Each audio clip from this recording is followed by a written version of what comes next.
नमस्कार, वंदे मातरम। मैं हूं श्यामगिरी। आप देख रहे हैं हमारा चैनल मुद्दा भारत का। मुद्दा भारत का यानी मुद्दा आपका। मुद्दा है आज एक जज का। जी हाँ, जज वही है स्वर्ण वर्मा जी, जिनके घर में जो है बंडल के बंडल नोट मिले हैं। और नोट ऐसे मिले कि जब उनके घर में आग लगी, फायर ब्रिगेड आग बुझाने पहुंचती है, उसके बाद घर की हालत देख के जो है फायर ब्रिगेड वाले भी सकते में आ जाते हैं। और सुप्रीम कोर्ट भी इसमें सकते में आ गई कि एक जज के घर में इतने पैसे कैसे आ गए। जज एक भगवान का रूप माना जाता है। लोग उन पर भरोसा करते हैं, सही न्याय का, सही बात रखने का, सही बात सुनने का। अगर उनके घर में अगर इस बड़े पैमाने में नोट मिलते हैं तो लोग संदेह के घेरे में देखते हैं।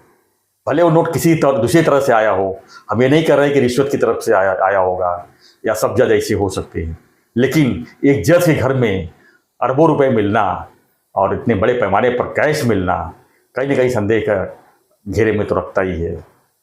इसी विषय पर हम बहस करेंगे। हमारे साथ में विवेक जोशी जी। हम इनसे जानने की कोशिश करेंगे कि एक जज के घर में इतनी पैसे मिलना, क्या यह सही है, क्या यह सही रास्ता है? सर, स्वागत है आपका। धन्यवाद सर, बहुत बहुत धन्यवाद सर।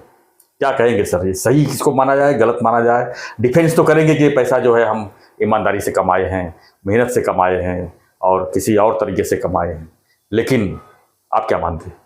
जय हिंद, वंदे मातरम। दोस्तों, सर मैं इसको कुछ भी नहीं मानता। मेरा तो ये इतना ही कहना है इस मैटर में कि जो करप्शन का जो मामला है, वो करप्शन का मामला आज की डेट में हिंदुस्तान में कोई बहुत बड़ा मायने नहीं रखता, क्योंकि करप्शन हिंदुस्तानियों ने कहीं ना कहीं स्वीकार कर लिया है कि ये हमारी जिंदगी का एक तरीका है, हिस्सा है, हमारी जिंदगी का एक हिस्सा है। It is just another way of life. अब बात ये नहीं है कि करप्शन हुआ या नहीं हुआ। करप्शन के एलिगेशंस के ऊपर इस समय पे जो भारत की न्यायपालिका है वो कैसे रेस्पॉन्ड करती है, कैसे इस मैटर को चलाती है, कैसे इस मैटर को देखती है, जनता आज की डेट में वो देख रही है। जनता, जहां तक करप्शन की बात है तो जनता को पता ही है करप्शन तो हिंदुस्तान में है। जनता को पता है करप्शन तो हिंदुस्तान में है। मैं आपको 3 मुकदमे आज से पहले के बताता हूं, जो इससे पहले की बात है। कोई पहली बार नहीं हो रहा है कि मतलब इस तरह की चीज हुई होगी। एक इससे पहले पंजाब एंड हरियाणा हाईकोर्ट में एक केस हुआ था। 2 जज साहिबा थी। एक का नाम था ऑनरेबल जस्टिस श्रीमती निर्मल यादव, दूसरी का नाम था ऑनरेबल जस्टिस श्रीमती निर्मलजीत कौर। नाम में कंफ्यूजन हो गया। केस के बारे में बता रहा हूं मैं, ये नहीं कह सकता कि हुआ है नहीं हुआ। जो केस के फैक्ट्स है वो बता रहा हूं। तो किसी व्यक्ति ने दिल्ली से पैसा भेजा था जी। वो भेजा था, उस ऐसा सुनने में आता है कि वो निर्मल यादव जी के लिए भेजा था। वो चला गया कंफ्यूजन की वजह से निर्मलजीत जी के पास। तो निर्मलजीत जी के पास जब उनका पीएसओ पैसा लेके गया तो उन्होंने उसको अरेस्ट करवा दिया कि भाई ये कैसे। तो वो मामला खुल गया। तब जो पैसा लेके गया था उसने कहा कि भाई मैं तो इसके लिए लेके गया था। और जिस वकील ने भेजे थे पैसे, उसने नई कहानी बना दी कि भाई मैंने तो निर्मल नाम का एक बिल्डर था, उसके लिए पैसे भेजे थे, कि मेरा आदमी गलत जगह जाके दे आया। अब वो मुकदमा हिंदुस्तान में आज तक चल रहा है। अब जिस जज के खिलाफ एलिगेशन थे, निर्मलजीत कौर जी के नाम के नहीं थे एलिगेशन, जस्टिस श्रीमती निर्मल यादव के नाम पे थे, उसको इन्होंने ट्रांसफर करके उत्तराखंड हाईकोर्ट भेज दिया। उत्तराखंड हाईकोर्ट से वो 2013 में रिटायर हो गई। ये 2000 मेरे ख्याल से 8 या 9 का मामला है। ठीक है, आज उनको पेंशन वगैरह सब कुछ मिल रही है। वो मुकदमा वैसे ही खड़ा है। चार्जेस फ्रेम होने के बाद मैटर चल रहा है। अभी 2025 में सीबीआई ने विटनेस रिकॉल करने की एप्लीकेशन दी है। दूसरा किस्सा मैं आपको बताता हूँ। एक जस्टिस सुमित्रा सेन का केस है। वो अभी इम्पीचमेंट के लिए गए। कलकत्ता हाईकोर्ट के जज थे, वो इम्पीचमेंट के लिए गए। इम्पीचमेंट होने से पहले उन्होंने जो है रिजाइन कर दिया। अब रिजाइन करने के बाद अगर आपके उनके ऊपर इतने खतरनाक एलिगेशन थे कि भाई 33 लाख 34 लाख रुपए का घपला किया माननीय जज साहब ने, वो भी जज बनने से पहले कोर्ट रिसीवर के तौर पे, जब जज थे तब के एलिगेशन नहीं है, तो सर उनके ऊपर एफआईआर होना और मुकदमा चलना कुछ नहीं। तो सर जो आप इस चीज को कितना सीरियसली लेते हो, आज की डेट में ले दे के हिंदुस्तान में एक ही इंस्टीट्यूशन बचा हुआ था जिसको कोर्ट बोलते थे, जहां पे जनता का एक विश्वास था कि चलो भाई मैं जाऊंगा तो मुझे यहाँ पे न्याय मिलेगा। अब ये जो फजीयत हुई है, ये कुछ जरूरत से ज्यादा हो गई है।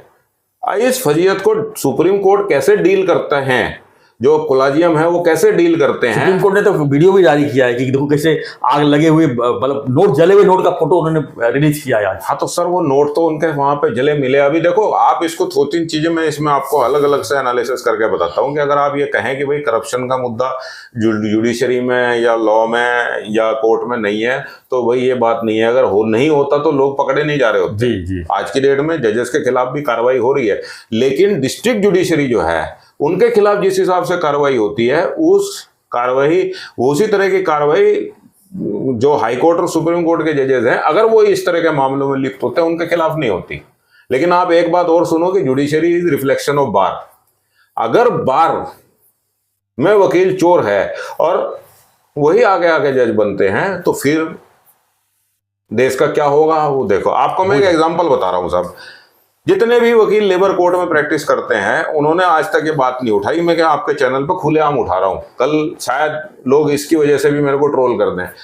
लेबर कोर्ट में एक केस चलता है इंडस्ट्रियल डिस्प्यूट एक्ट में, उसमें सेक्शन 36 करके एक सेक्शन है इंडस्ट्रियल डिस्प्यूट एक्ट में। उसमें क्या है कि जो वर्कर है उसको यूनियन रिप्रेजेंटेटिव जो है वो रिप्रेजेंट करता है और मालिक की तरफ से एडवोकेट आता है। तो जिस दिन एडवोकेट मालिक की तरफ से कोर्ट में आएगा, ये यूआर जो है ये ऑब्जेक्शन लेता है कि 36 के हिसाब से जब तक मैं ऑब्जेक्शन का नो ऑब्जेक्शन ना दे दूं, ये वकील अपेयर नहीं हो सकता। ऐसा कानून है। आज वो ऑब्जेक्शन लेता है, अगली तारीख को वही यूआर आके नो ऑब्जेक्शन देता है। तो सर मेरा एक ही प्रश्न है कि जब भाई ये देखिए, जज साहब भी या कोर्ट इस बात से मना नहीं कर सकता क्योंकि कानून में लिखा है तो उन्हें फॉलो करना है। नो ऑब्जेक्शन दे दिया, ठीक है, लेकिन कोई तो एक जज हो जो ये पूछे कि भाई ये 10 दिन 15 दिन में ऐसा क्या हुआ कि तुम्हारा विचार बदल गया, पहले ऑब्जेक्शन लिया अब नो ऑब्जेक्शन लिया।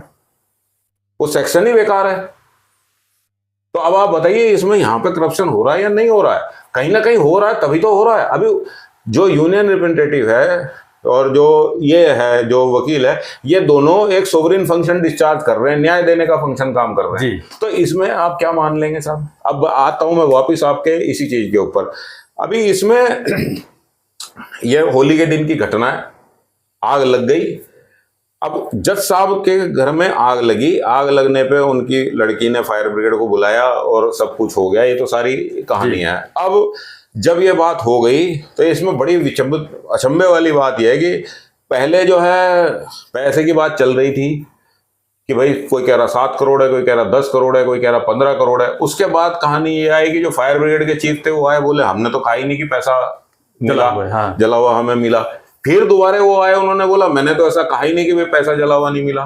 तो अगर पैसा जला हुआ मिला या नहीं मिला तो सर वो पैसा गया कहाँ? वो कहीं तो होगा, कोई तो पंचनामा बनाना चाहिए। सुप्रीम कोर्ट ने तो वीडियो जारी किया, तो है ही ना। सुप्रीम कोर्ट ने तो जो वीडियो जारी किया वो बिल्कुल बराबर किया है कि भाई वो पैसा उनके वहां मिला है। जो वहां के चीफ जस्टिस साहब थे दिल्ली हाई कोर्ट के, उन्होंने जाके वहां इंक्वायरी करी और उन्होंने अपनी रिपोर्ट दे दी। अब मैं आपको ये बताता हूँ कि साहब उन जज साहब का जो स्टेटमेंट आया, जो वर्मा साहब है, उन्होंने ये कहा कि भाई ये जो कमरा है मेरे घर से बाहर है, मतलब जहां मैं रहता हूं उससे बाहर है, ये स्टोर रूम है, यहाँ बहुत लोग आ सकते थे जा सकते थे। साहब अगर वो 10 करोड़ है, 15 करोड़ है, 7 करोड़ है, मुझे नहीं पता कितना है, लेकिन इतना पैसा गड्डियों को बोरे में भर के वहां ले जाना, वो भी एक जज के इतने सिक्योर्ड एटमॉस्फेयर में पॉसिबल ही नहीं है जी। तो आप अपने आप को इस चीज से अलग नहीं कर सकते। डिफेंस के लिए तो बोलेंगे। अब मैं एक बात और कहता हूं सर आपको, अगर ये पैसा वो कहते हैं कि भाई कोई और रख गया, तो सर फिर एक पंडोरा बॉक्स खुल जाता है। वो पंडोरा बॉक्स ये खुलता है कि फिर तो ये केस जो है नेशनल इन्वेस्टिगेशन एजेंसी NIA जो है उसको दे देना चाहिए या ED को दे देना चाहिए, क्योंकि अब ये राष्ट्रीय सुरक्षा का मुद्दा हो गया है। भाई जज के इतने बंगले, इतने हाई सिक्योरिटी जोन में कल को कोई आदमी 15 करोड़ 7 करोड़ रख के भाग जाएगा, कल को बम कोई रख दे तो क्या होगा जी। तो वो सिक्योरिटी किस लेवल की है? अब दूसरा इसमें एक एंगल और है जिसके ऊपर कोई बात नहीं कर रहा कि भाई आग लगी या लगा दी गई, ये भी है, या टाइम से पहले फायर ब्रिगेड को बुला दिया। अगर सब सुहा हो जाता तो क्या था? वो तो कुछ मिलता ही नहीं, वो तो बच गए, तो इसलिए आपको पता लग गया। ठीक है सर, ये तो अलग मुद्दा है कि चलो एक जज के घर में मिला है। ऐसे न जाने कितने जज होंगे जिसके घर में पड़े होंगे। मैं सब जज को बदनाम नहीं कर रहा हूँ, सब नहीं मानता हूँ सब जज, लेकिन आज अगर कोई भी मामला कोर्ट में जाता है, चाहे आरोपी हो चाहे फिरियादी हो, वो सबसे पहले ये जानना चाहता है कि हमारा जो केस है कौन से जज के पास जा रहा है और वो जज कुछ लेता देता भी है क्या। अगर लेता देता है तो हम फटाक से बेल करवाएंगे। और जो फिरियादी की तरफ से रहता है वो ये सोचता है कि ले दे के साला आरोपी को छोड़ न दे, वो ये कोशिश करता है कि लेने देने न पाए। तो क्या ये लेन देन वाला मामला जो है, चाहे सेशन कोर्ट हो, चाहे हाई कोर्ट हो, चाहे सुप्रीम कोर्ट, क्या किस तरह चलता है? कुछ है आपको नॉलेज? क्योंकि आप भी वकील हैं, आप हर जगह जाते हैं, इसलिए मैं पूछ रहा सर, हूँ। हर कोई जानना चाहता है। मैं आपको अपनी नॉलेज के हिसाब से बता देता हूँ। जी। मेरे हिसाब से ये कहना गलत है कि सब लोग करप्ट है। नहीं, ये तो हम भी कहते हैं। ये कहना गलत है कि सब लोग करप्ट पता तो करते ही है ना कि कौन से जज के पास केस है, क्या वो लेता देता है क्या? सर 2 मिनट सुनिए, ये जो लोगों के मन में ये धारणा है ये थोड़ी सी गलत है। जी। नंबर 1, अगर आप कोर्ट में जा रहे हो तो आप क्यों पूछ रहे हो कोई लेता देता है? आपको क्या करना है? आप गुनहगार हो तो आपको सजा मिलेगी। अगर आप नहीं गुनहगार हो तो क्यों ढूंढ रहे हो कि भाई मुझे किसी को पैसा देके? सर हमने एक फिल्म देखी थी 80 के दशक में, अंधा कानून जी। ये इसी के ऊपर बनाया गया है कि सही मुजरिम को जो है गलत करार दिया गया, गलत मुजरिम को सही करार देके उसको जो है मतलब फांसी भी दे दी गई। तो बताइए कि क्या ये कोर्ट में सही चीज है? सर वो फिल्म थी जी, उसमें कुछ भी दिखाया जा सकता है। मैं अपने एक्सपीरियंस से आपको कोर्ट में बता रहा हूँ, जो गुनहगार है इररिस्पेक्टिव ऑफ एनीथिंग उसको सजा मिलती है। पुलिस किसी को ऐसे ही नहीं पकड़ के लाती जी। उनकी कोई दुश्मनी नहीं है कि जबरदस्ती पकड़। सर यहाँ पर तो मैं कई बार देखा हूँ पुलिस वाले खुद सेटिंग में लग जाते हैं। हाँ, मैं आपको पूरी बात का आपका जवाब दे दूं। देखिए, कोर्ट में जो रोस्टर बनता है वो हर 3 महीने में चेंज होता है। ये जरूरी नहीं है कि आज अगर बेल ही जज साहब के पास जा रही है तो पूरे साल इन्हीं के पास जाएगी। पुलिस स्टेशन के हिसाब से ये चेंज होते रहते हैं। जज साहब वही होंगे, लेकिन आज अगर उनके पास नौपाड़ा पुलिस स्टेशन की बेल है तो कल किसी और जज साहब के पास होगी। एंटिसिपेटरी बेल की बात कर रहा हूं मैं, जिस समय पे पुलिस में जाते हैं। तो ये कहना जो है कि भाई हम ले दे के बेल करा लेंगे, ये बात गलत है। बेल हमेशा मेरिट पे होती है और बेल रिजेक्ट भी मेरिट पे होती है। अदरवाइज बेल का ऐसा कुछ इश्यू नहीं है। बाकी जब कोई जज डिस्ट्रिक्ट जुडिशरी में करप्शन में लिप्त पाया गया है तो वो टर्मिनेट भी हुआ है। उसके लिए कोर्ट के पास अपने मैकेनिज्म है। बट बात यह है कि जब हाई कोर्ट और सुप्रीम कोर्ट के जजेस के ऊपर अगर ऐसा इल्जाम लगा है तो बाहर की एजेंसी उनके ऊपर क्यों नहीं, मतलब इसमें एनफोर्समेंट डायरेक्टरेट क्यों इसमें इन्वेस्टिगेशन नहीं कर सकती? क्यों ये केस सीबीआई को नहीं दिया जा सकता? क्यों आप इंटरनल इंक्वायरी कर रहे हैं? अब ये इंटरनल इंक्वायरी जो भी होगी, जिसमें जो भी आएगा, अगर उसमें इंटरनल इंक्वायरी में वो गिल्टी पाए जाते हैं तो उनको जो है माननीय चीफ जस्टिस साहब बताएंगे कि भाई आपको रिजाइन करना रिजाइन कर दो। अगर नहीं करते हैं तो इम्पीचमेंट में जाएंगे। लेकिन गुनाह करने के बाद उनको सजा मिलेगी या नहीं मिलेगी? अगर कोई आईएएस होता, आईपीएस होता तो उसके ऊपर अब तक प्रिवेंशन ऑफ करप्शन एक्ट के ऊपर एफआईआर दर्ज हो गई। इसमें इनकम अभी जो भी है कैश है। आप ये भी कह सकते हो, चलो मैं ये मानता हूं कि हो सकता है उनके पास जमीन हो 10-20 करोड़ की, उन्होंने बेच दी और वो कैश में आ गया, तो उन्होंने कोई चोरी नहीं करी। लेकिन हाँ, मतलब ये इनकम टैक्स का मुद्दा बन जाता है करप्शन। लेकिन अगर जमीन बेचते हैं, जमीन तो दिखेगी ना बिकी हुई। सर मान लो उन्होंने बेच दी, एक एग्जाम्पल के तौर पर दिखेगा ना पेपर पे। मैं कह रहा हूँ एग्जाम्पल तो होगा उसका। मैं एग्जाम्पल के तौर पे बात कर रहा हूँ कि 20 करोड़ की जमीन थी, हमने 15 करोड़ कैश ले लिया, 5 करोड़ हमने वैसे बेच दी, तो ये मुकदमा करप्शन का नहीं हो जाता, ये मुकदमा इनकम टैक्स का है जी।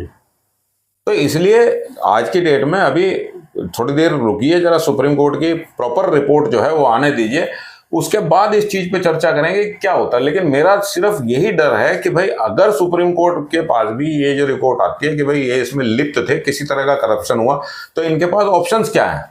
क्या इनके खिलाफ प्रिवेंशन ऑफ करप्शन एक्ट में एफआईआर होगी? क्या इन्हें सजा मिलेगी? या इम्पीचमेंट होगा या रिजाइन करके ही चले जाएंगे? यही 2 चीज हैं। और मान लीजिए कि अगर उनके पास कोई प्रॉपर एक्सप्लेनेशन है, जो आज उन्होंने डिफेंस लिया कि भाई ये तो बाहर था, मुझे तो पता नहीं है, कहने को ये डिफेंस भी वैलिड है जी, कानूनी प्रक्रिया में ये डिफेंस भी वैलिड है। लेकिन जनरल पब्लिक को लगेगा कि यार ये कैसे बोल रहे हैं। बात यही है कि फिर इन्वेस्टिगेशन करना पड़ेगा। धन्यवाद विवेक जी। तो हमारा आज का मुद्दा यही था कि एक जज के घर में आग लगने पर इतने बड़े पैमाने पर कैश मिलना हर किसी को संदेह घेरे में रखता है। क्योंकि आज कुछ भी मामला होता है तो कोर्ट में जाता है, पॉलिटिशियन जाती है, और हर कोई चाहता है जस्टिफाई उस रात में अच्छा से हो, जज अच्छे हो और जज जो है न्याय दे। लेकिन जज अगर इस तरह से करप्शन करके अगर अपना काम धंधा कर रहा है तो ये तो देश के लिए भी एक बहुत बड़ा धब्बा है, दाग है। इसके लिए जो है सुप्रीम कोर्ट पर भरोसा तो सबका रहता है, इसमें जरूर संज्ञान लेंगे। लेकिन हम किसी हर एक को जो है इसमें दोषी नहीं ज़्यादा समझ सकते। लेकिन मामला कुछ तो है जो कि सामने आया है और हर जगह जो है इसकी भत्सरना हो रही है।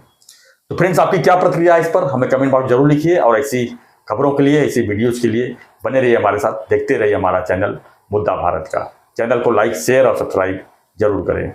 धन्यवाद विवेक जी। धन्यवाद सर। धन्यवाद। जय हिंद।